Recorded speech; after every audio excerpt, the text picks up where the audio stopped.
World Meeting of Families from September 22nd to the 27th, 2015.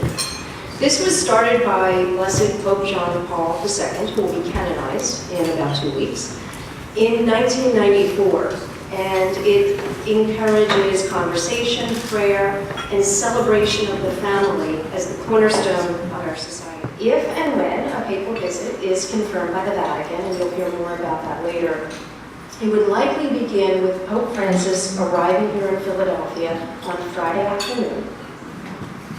That would be September 25th, and it would conclude with a closing Mass on Sunday, September 27th.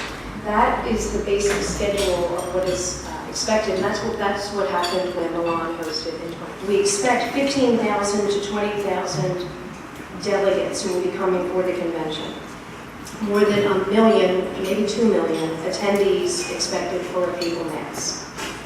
5,000 to 7,000 media members would be expected to cover the event, including 2,000 international media.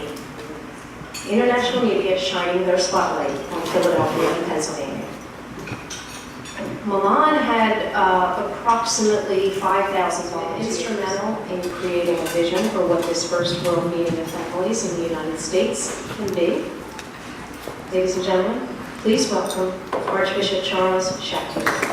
Invigorating, and it reminds me daily of the power that the World Meeting of Families will have in bringing diverse communities together in a very positive way. I know that the delegation shares that sentiment, and I'm deeply grateful for the willingness to join us in our planning of this significant global event.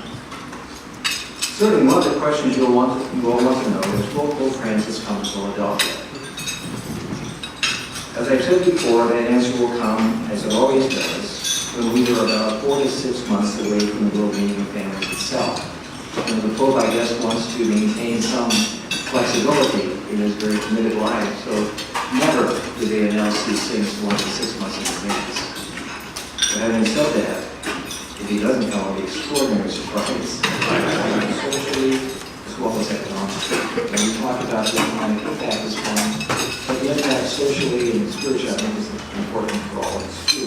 We're there to see the new year of the church. The opportunity to have him come to the United States and to land here in Philadelphia first is indescribably important, I think, to those of us here in Philadelphia, Pennsylvania, and to the United States. It doesn't matter what creed, what politics, what nationality, what race. This is clearly a man who is a leader of the people and has demonstrated his compassion, his wisdom, his spiritual leadership, and his truly with us. And he asks, and then it is done. And we are more than pleased and excited on behalf of the City of Philadelphia and all of our government. And some of our top leaders are here, and I'll recognize them in a second.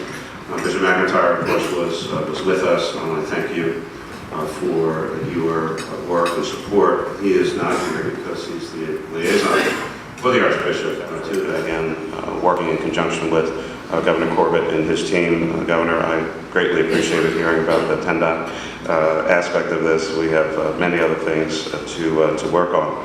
Lastly, many of you know, of course, that I went to St. Joe's Prep. You may have noticed a photo or two, and there are a number of folks on